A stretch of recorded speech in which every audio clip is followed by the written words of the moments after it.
सभी नौजवान साथियों को मेरा नमस्कार। संजीव साहू सर की गणित क्लास में आप सभी का स्वागत है। साथियों, आज के इस वीडियो में हम पढ़ेंगे दो चरों का रैखिक समीकरण और दो चरों के रैखिक समीकरण के अंतर्गत हम प्रश्नावली 1 के कुछ सवाल यहाँ पर बनाएंगे, जिसमें से पहला जो प्रश्न है वो है दिए गए कथनों को समीकरण के रूप में लिखिए। हमने यहाँ पर एक कथन लिखा हुआ है, प्रश्न क्रमांक 1 का ये पहला ही प्रश्न है। कथन लिखा हुआ है, इसका हमको समीकरण बनाना है। तो जैसा कि हमारा जो टॉपिक है वो है दो चरों का रैखिक समीकरण, इसलिए दो चरों का रैखिक समीकरण वास्तव में होता क्या है उसके बारे में मैं संक्षिप्त में आपको जानकारी देना चाहूँगा।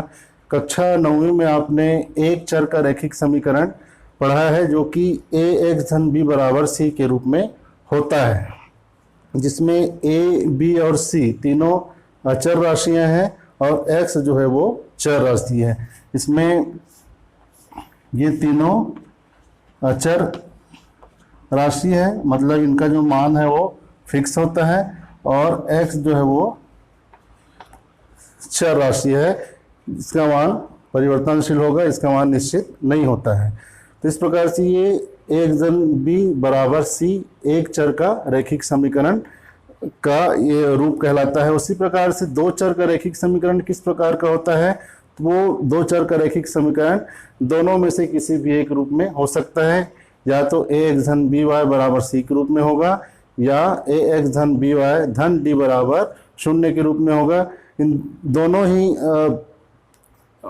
समीकरणों में a, b, c और ये d चारों जो है वो अचर राशियां हैं और x और y, यहाँ भी x और y क्या है, यहाँ पर चर राशियां हैं। चूंकि इसमें दो चर राशियां हैं इसलिए ये दो चर वाला रैखिक समीकरण है और यहाँ पर एक ही चर है, कौन, x, इसलिए एक चर का रैखिक समीकरण किसको बोलते हैं हम? रैखिक समीकरण उस समीकरण को बोलते हैं जिसमें चर राशि की अधिकतम घात 1 हो। एक से ज्यादा होने पर घात के हिसाब से उसका नाम जो है बदल जाएगा, लेकिन यदि चर राशि की घात 1 हो, अधिकतम घात 1 हो, यहाँ भी देखते हैं चर राशि की अधिकतम घात, यहाँ कोई घात नहीं, इसका मतलब घात जो है वो 1 है, इसलिए इसको हम रैखिक समीकरण बोलते हैं। इसमें दो चीजें छुपी हुई है, एक तो एक चर का रैखिक समीकरण और एक चर और रैखिक। तो एक चर किसको बोलेंगे, जिसमें एक ही चर हो, रैखिक किसको बोलेंगे, जिसमें चर राशि अधिकतम घात जो है वो 1 हो। वैसे ही दो चर का रैखिक समीकरण में दो चीजें हैं, दो चर और रैखिक।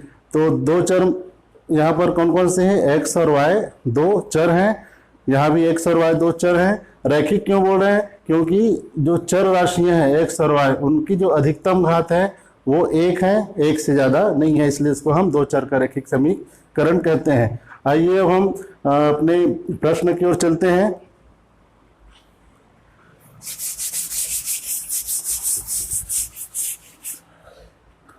कथन दिया हुआ है, एक विद्यालय के क्रिकेट कोच ने 3 बल्ले और 6 गेंद 3,900 रुपये में खरीदी, वहीं से उन्होंने एक बल्ला और 3 गेंद 1,300 रुपये में खरीदी। तो प्रश्न को जो इसको हमको करना क्या है, सवाल को हल नहीं करना है, हल करने के लिए क्या करना है, हमको केवल इसको समीकरण के रूप में बदलना है। प्रश्न को वापस हम ध्यान से देखते हैं, पहले कथन को देखते हैं। एक विद्यालय के क्रिकेट कोच ने 3 बल्ले और 6 गेंद 3,900 रुपये में खरीदी। तो इसको हम, इस कथन को हम किस रूप में ले सकते हैं, 3 बल्ले और 6 गेंद की कीमत कितना है, 3 बल्ला और 6 गेंद दोनों की जो कीमत है वो कितना है, 3,900 रुपये है। इसी को हम दूसरे रूप में और क्या बोल सकते हैं कि 3 बल्ले और 6 गेंद की कीमत किसके बराबर है, तो वो 3,900 रुपये के बराबर है। उसी प्रकार हम देखते हैं दूसरा जो कथन है वो क्या है, एक बल्ला और 3 गेंद 1,300 रुपये में खरीदी। तो एक बल्ला और 3 गेंद की कीमत कितना है, 1,300 रुपये है। इसको हम दूसरे रूप में क्या बोल सकते हैं, एक बल्ला और 3 गेंद की कीमत किसके बराबर है, तो वो 1,300 रुपये के बराबर है। और जहां भी हम समीकरण की बात करते हैं उसमें बराबर का चिन्ह होना अनिवार्य होता है। अब इसको समीकरण के रूप में लिखेंगे कैसे, तो उसके लिए सबसे पहला हमारा काम है, जो वस्तु यहाँ पर दिया गया है उसकी कीमत को हम मान लेते हैं कि माना कि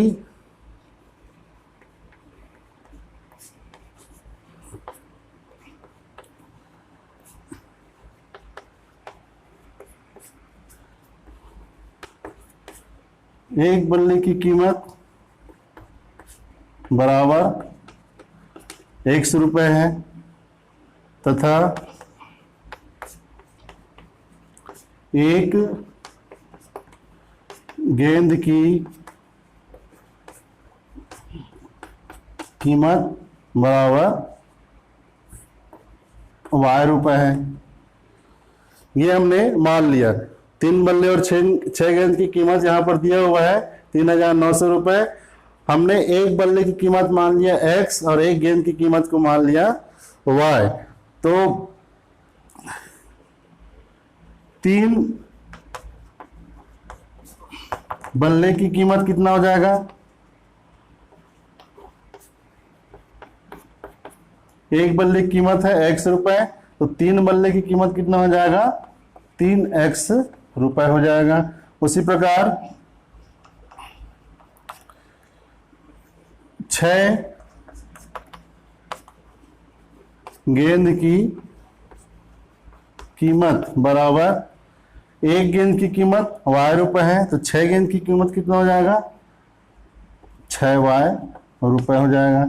इसको आप किस रूप में समझ सकते हैं? मान लीजिए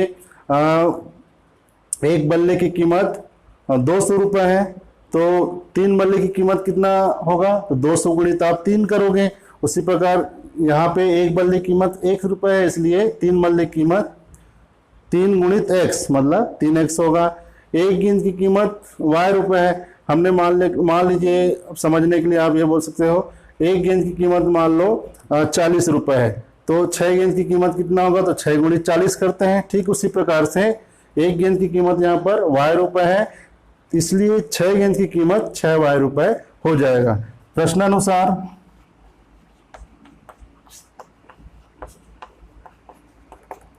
पहला कथन क्या करता है?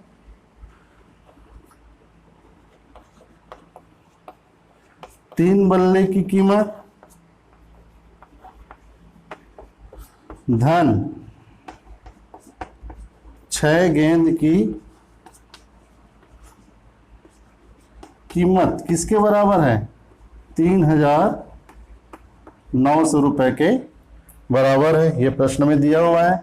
अब इसको हम जो हमने यहाँ पर मान निकाला है उस मान को रख देते हैं। 3 बल्ले की कीमत कितना है? 3x है, फिर धन का चिन्ह, 6 गेंद की कीमत कितना है? 6y है, बराबर 3,900 रुपये हमारा पहले कथन के लिए समीकरण हो गया। पहले कथन के लिए समीकरण क्या हो गया? 3x धन 6y बराबर 3900 या 3,900। ठीक उसी प्रकार से दूसरे कथन में क्या कहा जा रहा है? एक बल्ला और 3 गेंद की कीमत किसके बराबर है? 1,300 रुपये के बराबर। एक बल्ले की कीमत तो हमको पता है x रुपये है। 3 गेंद की कीमत और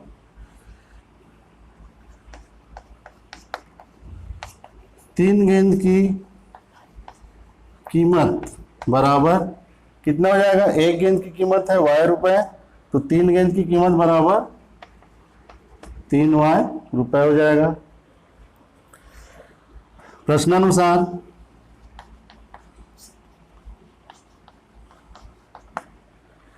दूसरा कथन को आप फिर से देखिए। एक बल्ला और 3 गेंद की कीमत किसके बराबर है? 1,300 रुपये है।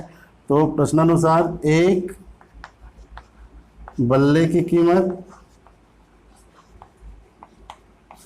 धन 3 गेंद की कीमत बराबर कितना है? 1,300 रुपये है। ये हो गया 1,300 रुपये। एक गेंद की कीमत को हमने कितना माना? एक बल्ले की कीमत कितना माना हमने? x माना है, तो ये x हो जाएगा। 3 गेंद की कीमत कितना आया है? 3y आया है, तो ये 3y हो गया बराबर 1,300। तो इस प्रकार से ये हमारा दूसरे कथन का समीकरण प्राप्त होता है। पहले कथन का समीकरण है 3x धन 6y बराबर 3900 और दूसरे कथन के लिए समीकरण है x धन 3y बराबर 1,300। आइए एक दूसरा सवाल लेकर देखते हैं। दूसरा जो प्रश्न है, दो संख्याओं का योग 16 तथा उनका अंतर 8 है। इसको समीकरण, इस कथन को हमको समीकरण के रूप में लिखना है। तो इसमें चूंकि दो संख्याओं का योग और अंतर के बारे में कहा जा रहा है, इसलिए हम सबसे पहले उन दोनों संख्याओं को मान लेते हैं कि माना कि दो संख्याएं x और y है। इसलिए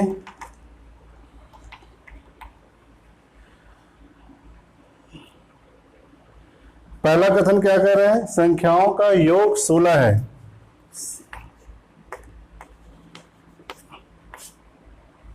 प्रश्नानुसार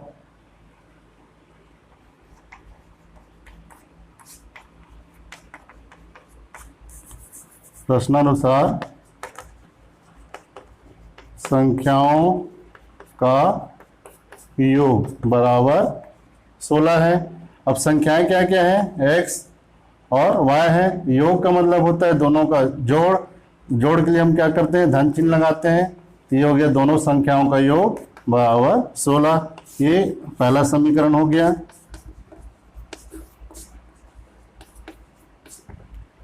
उसी प्रकार दूसरी जो बात कही जा रही है, दूसरा जो कथन है, इनका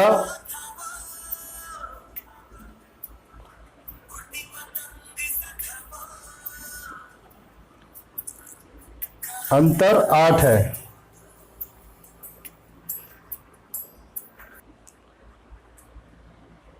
दूसरे कथन में कहा जा रहा है कि दोनों संख्याओं का अंतर 8 है। तो प्रश्नानुसार संख्याओं का अंतर बराबर 8। अब संख्याएं कौन कौन से है, x और y है।